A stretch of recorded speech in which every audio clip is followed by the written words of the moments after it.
A gente vai ler aqui, a vontade do Criador é a raiz de toda a realidade. Vamos ler. Tudo o que é existente tem uma origem espiritual.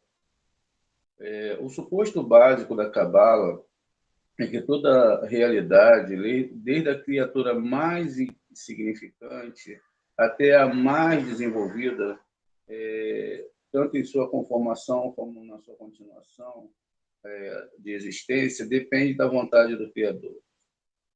Em termos simples, tudo o que vemos e também tudo o que não vemos ao nosso redor, todos os acontecimentos do presente, passado e futuro, provém da vontade divina e da continuidade a continuidade da existência, né, da existência de cada um depende pura e exclusivamente da sua vontade, ou seja, da vontade do Criador.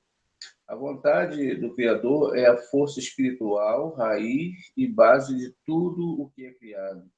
E não estamos falando, no caso da vontade em geral, senão estamos nos referindo que cada realidade concreta tem sua própria força espiritual. E a existência a existência mantém viva.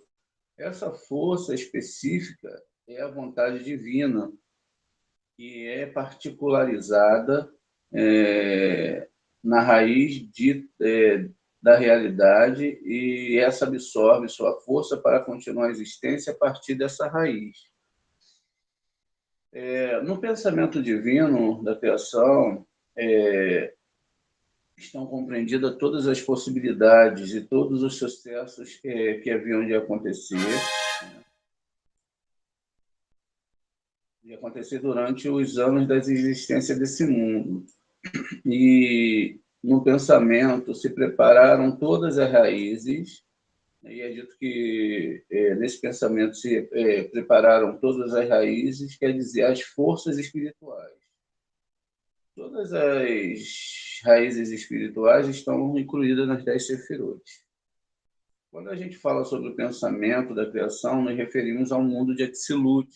Você sabe que o mundo de Atzilut é aquele que envolve Keter e Rohimá, e que se dispuseram as raízes de todos, que é referente ao nosso mundo, a continuação. Então, a continuação do mundo de Atzilut.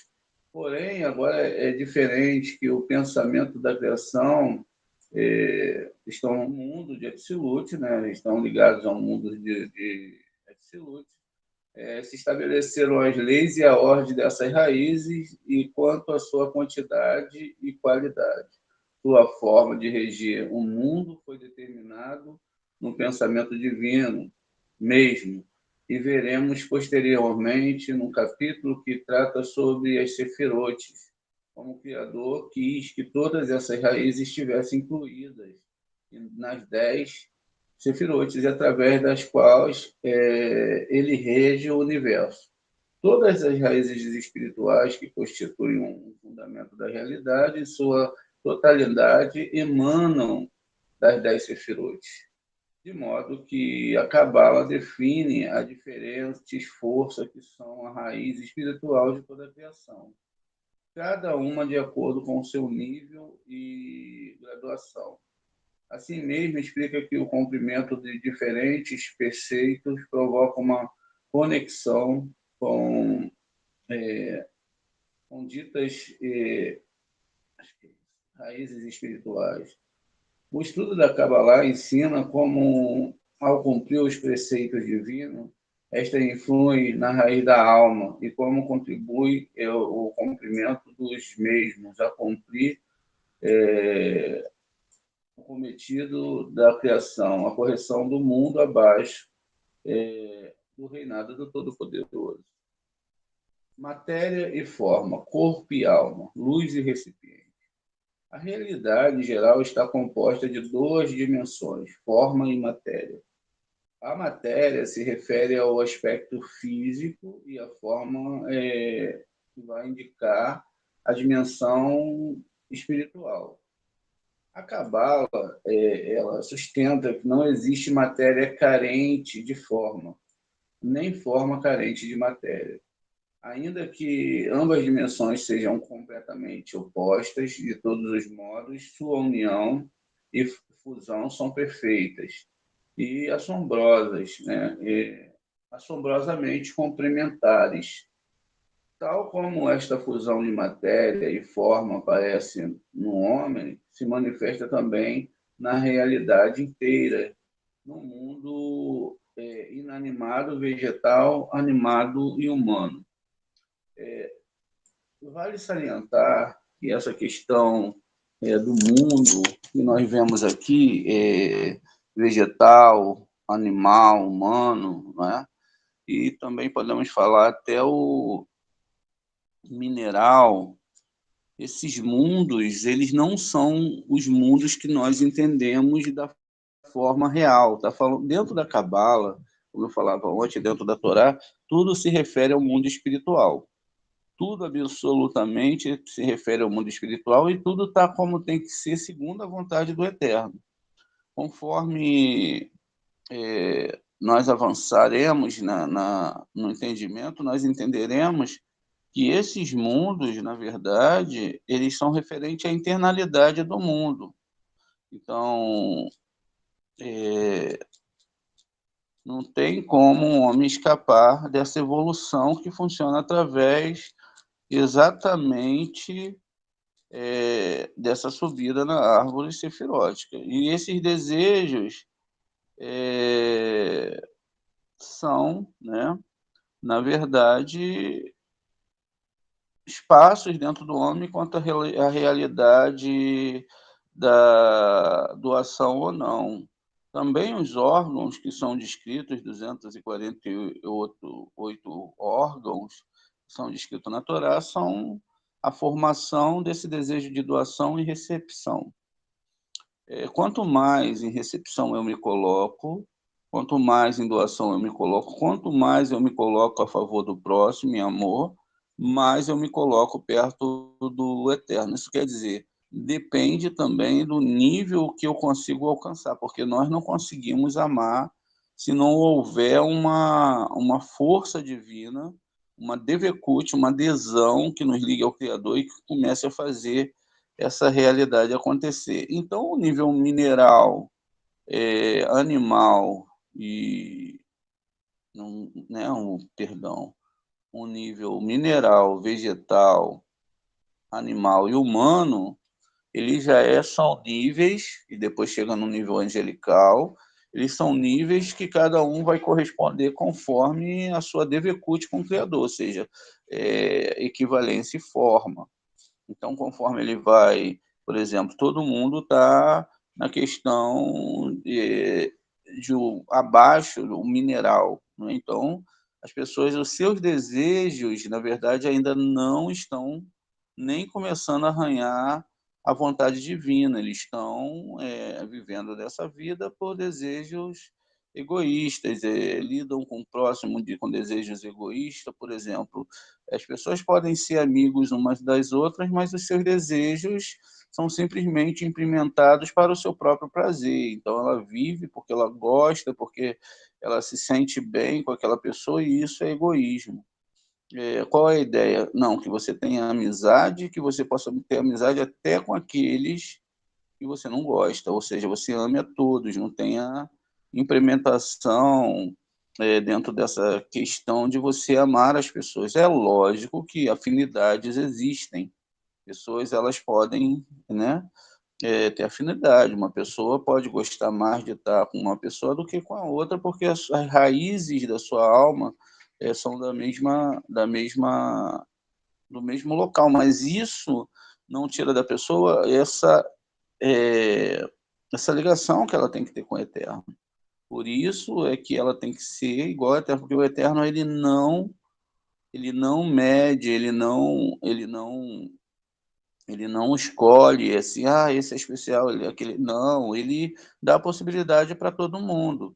Todas as pessoas vão ter a possibilidade de se achegar, as pessoas podem ir pela via que quiser, inclusive no início elas podem ir por Lolishima, com a vontade de receber para si mesmo, mas no final elas vão ter que consertar. Dentro desses parâmetros, então ela vai ter que chegar ao nível de fazer as coisas para Shem sem o desejo de receber nada, simplesmente porque ele é rei e soberano. E amar o seu próximo sem desejo de receber nada do próximo. Inclusive, a gente deve medir cada uma das nossas ações em relação à intenção. É isso que eu falava ontem no grupo. Nós não devemos julgar nenhuma história, absolutamente nada que acontece. Ainda que às vezes possa parecer muito negativo, nós devemos manter o silêncio em respeito à divindade e saber que tudo vem das mãos dele, toda e qualquer situação. Não existe nenhuma situação, nenhuma possibilidade nesse mundo de acontecer alguma coisa que não esteja de acordo com os julgamentos divinos. Então, por exemplo, eu estou andando, estou indo para um lugar, e aí, de repente, a Shem fala, estou num lugar desconhecido, a Shem fala. Hipoteticamente, isso é em tudo na nossa vida, mas para a gente fazer uma constatação, olha, você vai entrar à esquerda.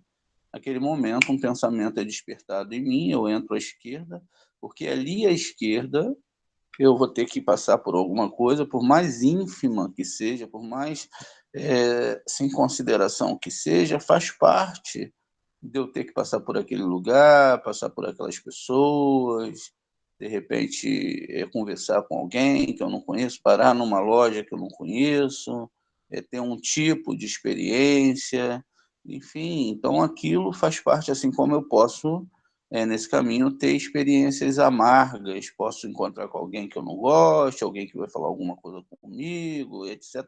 Mas tudo isso é o eterno.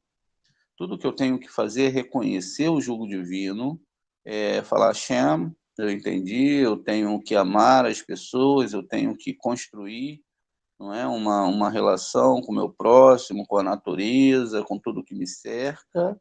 Isso não é tão fácil, não é? Isso depende de estudo de Kabbalah, isso depende também das mãos do Eterno. Nós não fazemos nada, nós não decidimos nada, mas nós podemos usar toda essa ferramenta para que a gente possa se desenvolver perante o Eterno.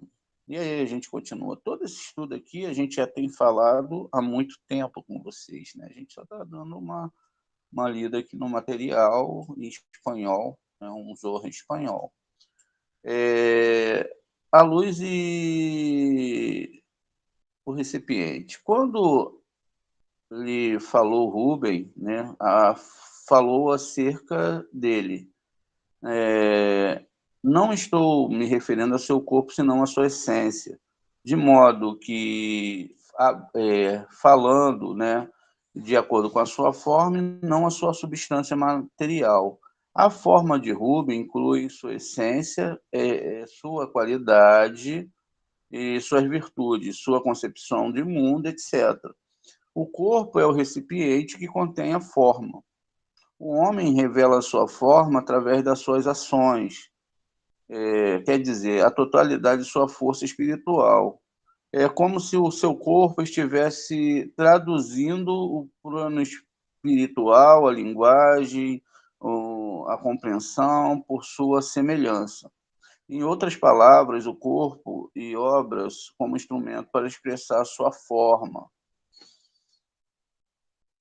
No pensamento cabalístico, um sinônimo do conceito de forma da luz está sempre contida no recipiente, funcionando através dele. A luz e o recipiente são sinônimos dos termos da forma e matéria. O recipiente revela e põe de manifesto a essência da luz por meio da sua ação. A luz é interna, enquanto que o recipiente é externo. A luz é a essência que se reveste o recipiente e conduz. Quer dizer, a luz se manifesta através da ação e, por seu intermédio, se revela a sua essência interna. Níveis e formas da matéria. Anteriormente, a forma, aqui foi falado no livro que a forma que se reveste a matéria e ativa, né? Então, a matéria ela vai receber essa alma vai estar ligada a algum nível espiritual, ela tem, pode ser Malhut de Malhut, Binah de Malhut, essencialmente as pessoas estão desligadas desse Tikkun, elas não armaram o seu Tikkun ainda, eles estão desarmados, isso faz com que as pessoas elas vivam só as coisas desse mundo, não se liguem no mundo espiritual superior. E aí elas vão viver uma vida que pode ser até uma vida que aos olhos dela podem ser plenas, mas que na verdade são complexas. Vamos dar uma olhadinha aqui no Terrilim 39, vamos ver o que a Shem fala. Vamos ver aqui o que o rei Davi fala, né? Para Shem, e como ele faz uma análise cabalística disso. Então, o Terrilim 39 vai trazer uma grande lição para a gente, veja só. Vamos ler a tradução, né? Um salmo de Davi. Resolveria que tomaria cuidado para não ofender o meu discurso, me manteria a minha boca amordaçada. Ou seja, aquilo que a gente acabou de falar, não reclamar. Enquanto um homem perverso estivesse na minha presença. Eu era mudo, silencioso, estava muito quieto, enquanto minha dor era intensa. Todos nós vamos ter os nossos processos, porque nós não temos nada de bom. Nós somos recepção total. E às vezes amamos e temos essa luz de doação para o condutor, para Yodutum, né? Um cântico para Davi. Eu disse, guardarei os meus caminhos de pecar, já mudamos, com uma língua, com minha língua. Então, veja, eu guardarei a minha língua para não pecar. Guardarei a minha boca como uma mordaça, ainda que o perverso esteja diante de mim. Eu fiquei mudo com o silêncio. Eu estava silencioso do bem e da minha dor foi intensificada. Meu coração aqueceu-se dentro de mim e em minhas contemplações um fogo fulgurou. Então declarei abertamente: deixa-me conhecer, ó Senhor, meu fim e a medida dos meus dias, o que é. Então conceberei quão deficiente sou. Eis que, como medidos em punho, tu fizeste meus dias, veja. Eis que, medidos em punho, tu fizeste meus dias, meu tempo de vida é como nada diante de ti, tudo é futilidade, toda a existência. Selá é a palavra rocha, Malhut. Em total escuridão, um homem faz seu caminho, somente futilidades ele persegue, com cobiça, ele acumula riquezas, contudo não sabe quem a escolherá. E agora, para que eu espero, meu Senhor? Qual é a minha expectativa, agora que eu descobri que tudo isso é uma grande ilusão? De todas as minhas transgressões, livra-me, ou seja, o que importa agora é que eu consiga avançar nesse sistema de doação. Então, livra-me, né, das minhas transgressões, que é o desejo de receber para mim. Uma desgraça diante do degenerado não me faças. Eu estava mudo, não abria minha boca, porque tu fizeste remover de mim tua praga. Pela hostilidade de tuas mãos estou devastado. Com reprovações pela iniquidade, tu puniste o homem, tu decompõe com uma traça sua carne preciosa. Total futilidade e toda a humanidade. Aí, sei lá, Malhut, né? Ouve a minha prece, Senhor. Ao meu grito, empresta um ouvido às minhas lágrimas, não fique mudo, pois um estranho sou contigo. E um residente, como todos os meus antepassados. Livra-me para que eu possa readquirir minha força antes de partir e não mais ser, não mais existir aqui. Essa questão, então, ela revela para a gente, esse Terrilim, né, que o rei Davi, que era um homem santo, que também é uma representação de Malhut, mas que era um grande rabino, que ele Na verdade, ele tinha toda uma vontade de mudar essa essência. Ele não entendia o justo, que ele estava falando dessa ligação com os mundos espirituais. Ele precisava chegar a níveis maiores, e olha que o rei Davi, ele realmente foi um homem que não reencarnou, né, de novo. Toda a história ali que vai falar que ele está lutando contra o Golias, ele está buscando guerras, etc. Tudo isso é interno. Então, tudo eram forças que existiam dentro dele, e ele tinha que, através da Kadosh Baruch, através do Eterno, ele fala: Hashem, não tenho mais nada em mim, estou destruído, não tenho mais forças, não tenho mais nada porque tu não me ouviu. Então, era o lado dentro de Davi, dentro desse sistema espiritual, onde a dor existia, onde a força, os desligamentos dos mundos espirituais existiam. Então, ele, com toda a força, ele clamava, crendo em Hashem, crendo na sua providência, mas ele entendia que ele tinha que fazer um trabalho e que seria dolorido o seu trabalho. O Davi Meller, ele era um homem que jejuava, e diz nos próprios terrilins que os joelhos dele um batia no outro, de tão magrinho que ele era, ele não tinha força para levantar uma espada. Então, fisicamente, não era aquele guerreiro, mas espiritualmente ele era aquele guerreiro. Então, ele era um homem muito elevado, muito dentro dos desígnios da Torá. Conhecia a Cabala, conhecia as forças da Cabala, ainda que a gente vai ver alguns erros na segunda aula que aconteceram, não é? E que a gente vai entender os sábios falando sobre o templo, a construção do templo. Hashem, ele não é homem, nem é filho do homem, ele não habita em casa humana alguma, nada pode reter a sua presença. Existem locais especiais na Terra, como a gente falou, como a Terra de Israel, que é o Yetzirá, mas não adianta a pessoa estar lá se ela não estiver no nível espiritual da Terra. Então, isso significa que não adianta você estar em Israel se você não está no nível de Yetzirá, se você não está em doação, se você não está em Devekut. A mesma coisa acontece em qualquer local do mundo que você estiver. Você pode estar em Gevurá, mas você pode estar ligado ao Eterno. E, independente do local que você está, o que vai espelhar o mundo exterior é a sua internalidade. É como você tem um adoçamento para enxergar todas as coisas. Então, vamos continuar aqui. Né?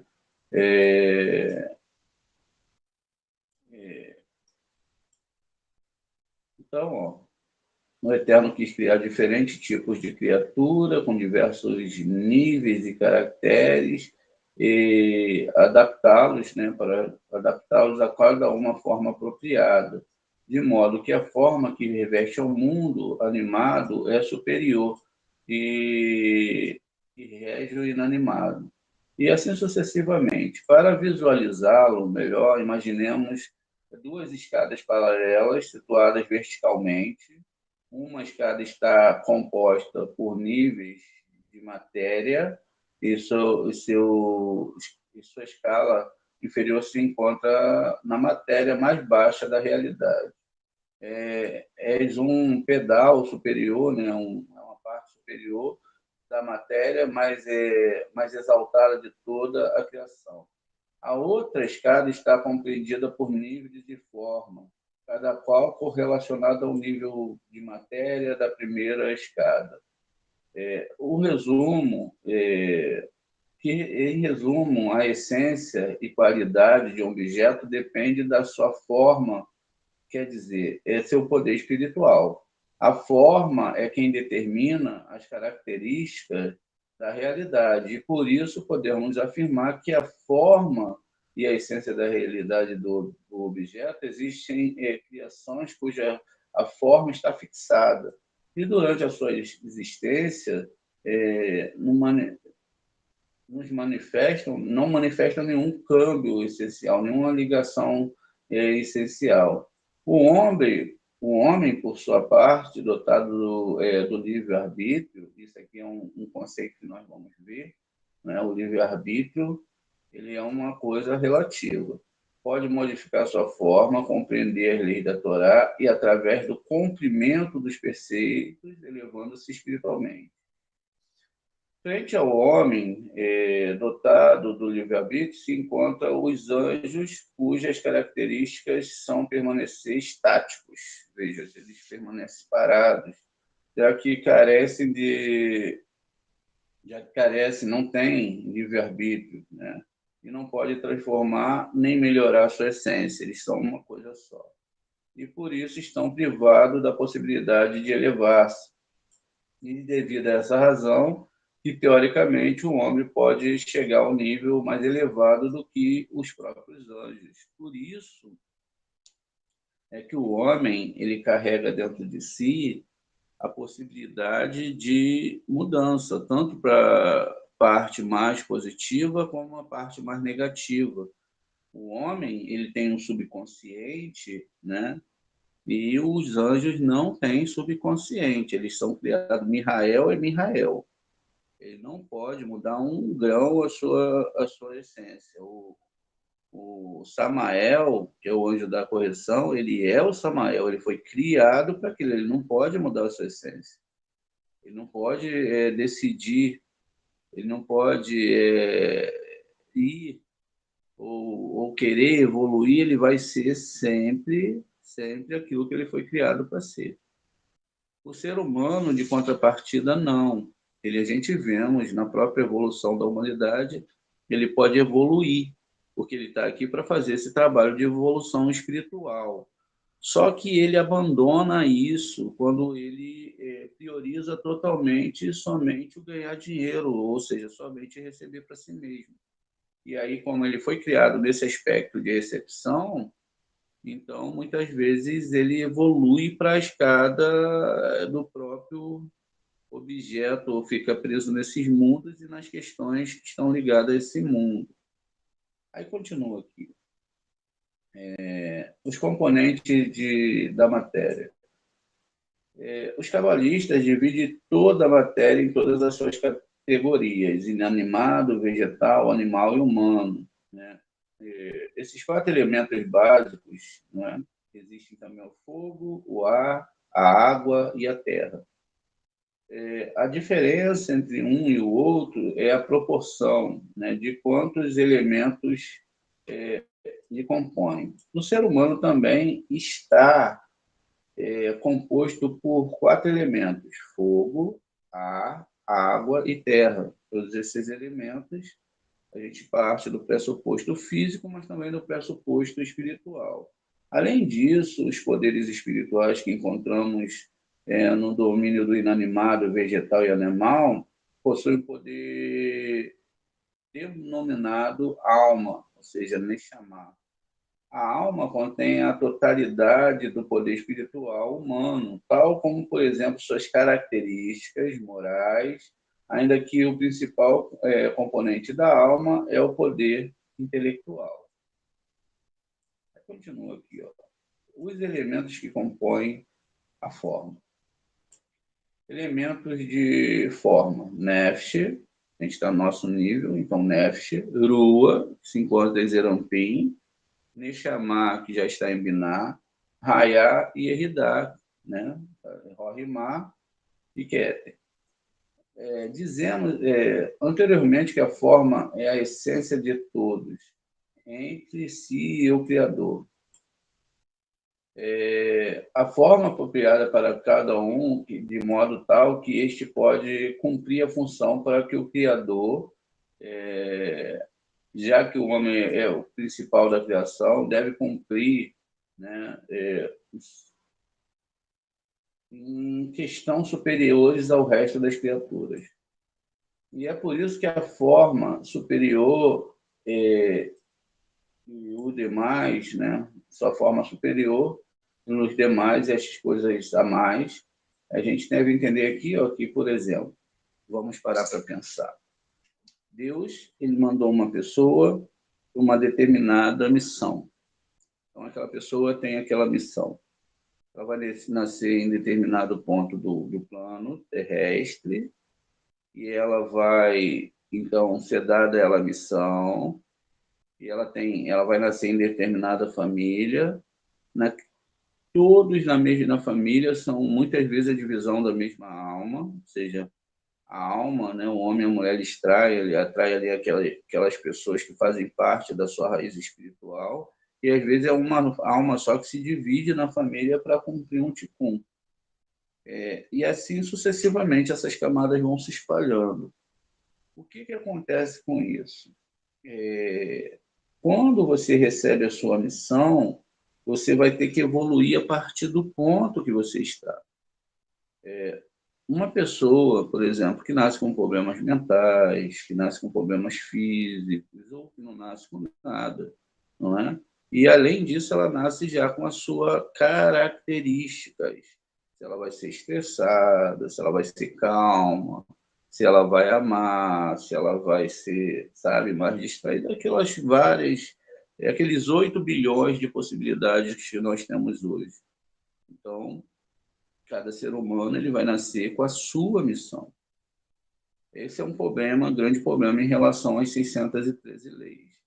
Porque, como eu tenho reencarnações e como agora eu tenho prioridades dentro dessas 613 leis, e a gente já viu que só tem 288 que dá para consertar, por isso que tem que ter um estudo, entender isso, não adianta eu vir agora e querer curar uma parte da minha alma que não tem nada a ver com o que eu tenho que consertar. Por exemplo, eu tenho muita ira. Eu tenho, não tem jeito. Então, eu tenho que focar para consertar essa ira. Porque não adianta eu seguir nenhuma lei externa, porque a ira continua lá. Está entendendo? Eu não tenho como tirar essa ira se não for através de um trabalho. Então, já que eu sei que eu tenho essa ira, eu tenho que direcioná-la para uma coisa que vai fazer bem para o meu próximo, não é? E que eu possa usar isso para o bem do Criador. Existem milhares e milhares de possibilidades, mas a missão era aquela. Qualquer um ser humano, por pior que você olhe e veja, não, aquele cara ali realmente ele veio para fazer algo que, mas é o eterno. Ele vai estar ali naquela situação para fazer aquela missão. E aí o que acontece? Nós não compreendemos isso. A religião ela não entende que é o eterno que vai estar no controle de tudo. Mas quando a gente fala tudo, é tudo absolutamente. Tudo absolutamente. Bom, faça um teste, desligue-se. Se o Eterno desligar a gente dessa realidade, qual realidade nós estaremos? Se o nosso cérebro para de funcionar agora, nós já não vamos ter os estímulos biológicos, já não vamos ter as células funcionando, nosso cérebro já não pode lidar com essa realidade, não é? A gente tem que entender que a realidade física é uma coisa, a realidade espiritual é outra. Então, tudo que você vai lidar agora é somente com essa essência que tem dentro de você. E a tradução dessa essência para um outro nível. A gente vai usar várias argumentações, olha, você vai fazer uma travessia, você vai ver uma luz, mas, na verdade, tudo que está dentro de você é aquilo que Deus criou, é toda a percepção que você tem da realidade.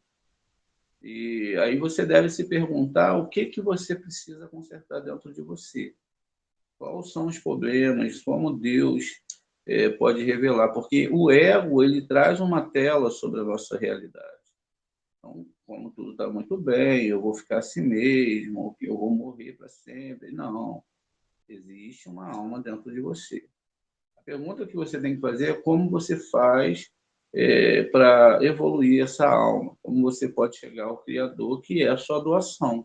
Então, o nível que tem é que você tem que amar o próximo como a ti mesmo, independente de como ele é. independente de quem seja esse próximo. O próximo em si é todo ser humano, é toda pessoa. O quanto você pode amar as pessoas, o quanto você pode não só ajudar, aquela ajudar, eu vou ajudar porque eu sou muito bom, não. O quanto você pode realmente fazer o melhor, o possível. Né? Hoje eu vou acordar, quem está próximo de mim? Meu neto, meus filhos, então eu vou fazer o melhor por eles. Eu vou ensinar eles a amarem de uma forma profunda, porque somente através do amor eles vão conseguir a retificação da sua alma. Somente através. E aí você pode ajudar eles a mudarem, porque vocês vão ver um amor muito grande, né? E aí isso é a luz do Criador começando a se manifestar.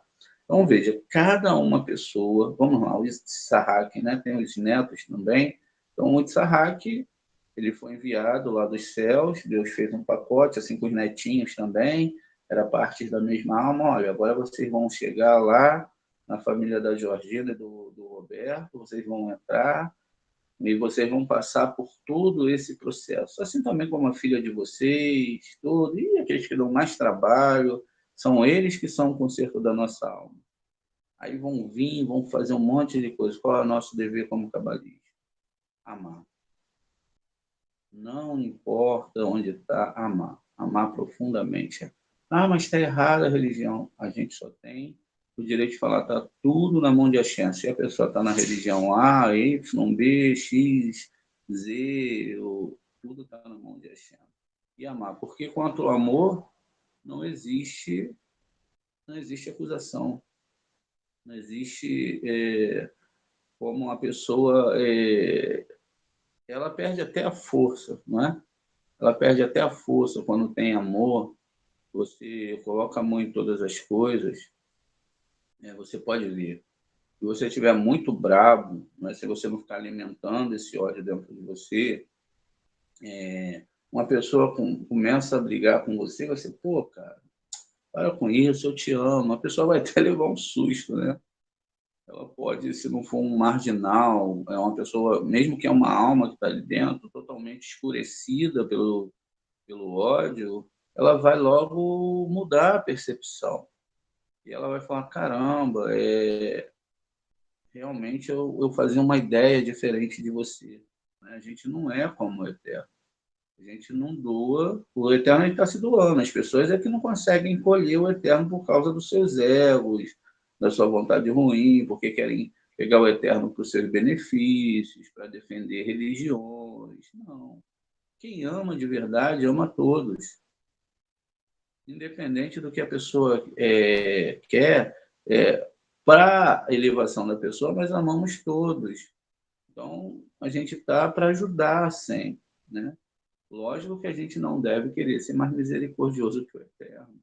Né? Como eu sempre digo para as pessoas, olha, se o Eterno tiver que levar alguém, ele vai levar, ele sabe o tempo que aquela alma tem que ficar. Se a pessoa tem que ficar doente, ela ficou doente por causa desse nível que nós estamos e o corpo é a tela. Deus vai usar o quê? Para tratar com a pessoa o corpo. Então a pessoa trata, ela passa por esses envolvimentos intelectuais, essas fases intelectuais, sentimentais, até que ela fala, poxa, eu não sou dono de nada, eu não controlo nem meus pensamentos. Tenha misericórdia de mim, tenha compaixão. Veja a palavra do rei Davi, não é? Um homem que sabia o hebraico, conhecia a Torá profundamente, e ele já estava no nível que ele falava assim, tenha misericórdia de mim, tenha compaixão de mim, que eu não fique preso a nada desse mundo, que você, Hashem, seja a minha luz, seja o meu caminho, me desbloqueia para eu poder chegar a isso. E aí ele faz uma comparação com os homens ruins. Os homens ruins não são aqueles que só matam, etc. São todos aqueles que desejam receber para si mesmo. Porque quando o homem está em recepção, ele vai fazer o mal. Não é? Ele vai desejar o que é do outro, ele vai desejar não repartir com o outro, ele vai desejar se colocar no nível separado das outras almas. Não é isso que o Eterno deseja. O Eterno deseja que nós nos unifiquemos com as almas, que todas as almas se tornem uma só em amor. Porque enquanto tiver separação de pessoas, de credos religiosos, de cor, de níveis sociais, de níveis culturais e julgamentos, a gente está julgando a própria história que Deus criou. Por exemplo, é errado, eu não posso julgar a história do Bolsonaro, nem do Lula, não posso. Eu não posso julgar a história da Gina, não posso julgar a história do Moreira André, não posso, porque todos eles foram uma construção do Eterno. No nível, eles serviram para um bem maior que eu não vou entender. Eu tenho que analisar segundo a lógica de Deus. A mão esquerda e a mão direita é de Deus, e no final, tudo vai ser como Deus ele quer, está tudo no controle dele. Ele que criou tudo. Porque eu olhando aqui de baixo, eu estou do aspecto da criatura, eu não estou do aspecto do criador. Eu começo a ver as coisas muito fora do que é. E aí eu, tá vendo? Tá vendo? Não sei aonde, tá tendo guerra. E as pessoas são ruins, não. Elas estão todas sob um processo de ticunim.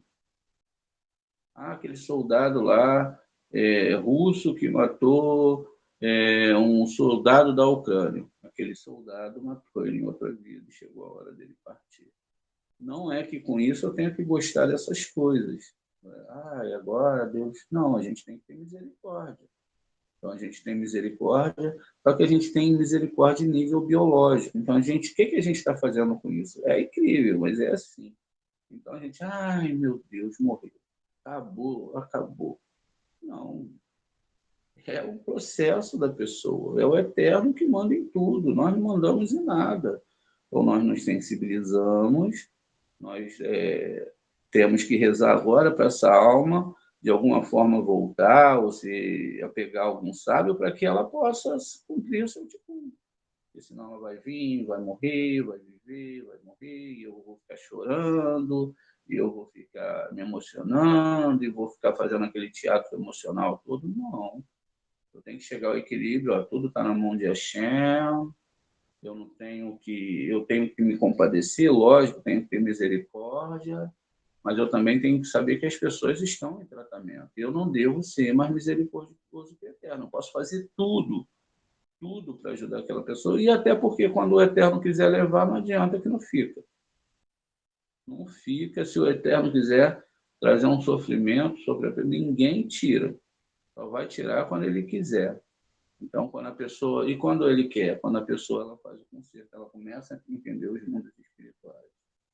Nesses últimos dias, a gente está no final, não tem mais tempo. 8 bilhões de almas para serem consertadas. E as pessoas estão muito egocêntricas, talvez como nunca, mas estão no tratamento. Ainda que a gente, mas fulano de tal é isso. Não, elas estão sendo levadas e pastoreadas pelo único Criador. Só que o Eterno vai levar elas para o nível de percepção. Veja Darwin. Darwin foi aquele que falou, Darwin era judeu. Ele, se não me falha a memória, né, mas ele era judeu. Ele falou sobre a lei da evolução. Né? Os animais iam mudando de forma, aquela questão toda. Em certo aspecto, ele não tinha muita... ele não estava errado em muita coisa. Algumas coisas sim, mas não geralmente. Não no geral. Mas quando ele está doente, que ele fica com muita dor, ele vai clamar a Hashem. Ele vai falar, meu Deus do céu, o tipo de doença que ele tinha, eu não sei, mas era uma dor tão intensa que ele teve que recorrer ao divino. Então, independente do que ele fez, ele veio fazer o que o Eterno quis que ele fizesse. Ele pensa que ele veio, e é isso que a gente chama, lá no Terrilim 139, se não me falha a memória, não seja como um cavalo e não seja como um burro ou um cavalo, que acha que Deus ele não está no controle de tudo. Por que a alusão do burro e do cavalo? Porque eles precisam de cabresto, é isso? Então, eles precisam de cabresto, né? E eles vão acabar, então, passando por uma situação onde eles vão ter que ser adestrados. E o que vai adestrar? Tudo que está em volta da gente, tudo que a gente tem em volta de nós, a gente vai ter essa força espiritual movendo todos os lados. Então, você levanta agora, você não imagina, mas Hashem, ele está te conduzindo, Hashem, ele vai levar você a acordar, vão ter forças esquerdas que vão tentar serem consertadas, vão tentar te em algumas coisas, aí vai te levar, de repente, a falar Lashon Hará, a te entrar num grupo que você vai ter que falar Lashon Hará, e aí você entra ali, acha que está tudo muito certo, é alimentado por aquele sistema. Não, nós, cabalistas, temos que ficar na Cabalá e tentar nos afastar dessas coisas. Mas a gente, às vezes, não se afasta, na verdade. E aí a gente não vai sofrer nenhum tipo de ideologia que não seja da Torá. Por isso que, muitas vezes, os Hassidins eles se isolam em grupos. Então, eles só vivem aquela realidade que está altamente errada, porque você tem que se envolver com as pessoas. Só que o seu envolvimento com as pessoas não tem que ser religioso, não tem que ser para trazer ninguém para Cabalá, não tem que ser para você ser um mestre religioso, ou que você vai entrar num lugar, que você vai assumir um melhor lugar, que você é líder, e que você não. Você tem que ser o mais humilde de todos, né? Então, você primeiro cuida dos seus irmãos, todo mundo está alimentado, quando todo mundo tiver comido, aí você vai comer. Honrar um ao outro e fazer com que o outro seja tratado da melhor forma possível. O melhor que eu puder tratar meu amigo no trabalho, os meus netos, os meus filhos, principalmente os que são complicados, principalmente os que dão trabalho, e quando eles entenderem que a gente ama eles tão profundamente, que a gente é capaz de suportar o erro deles, nunca deixando de corrigir, lógico.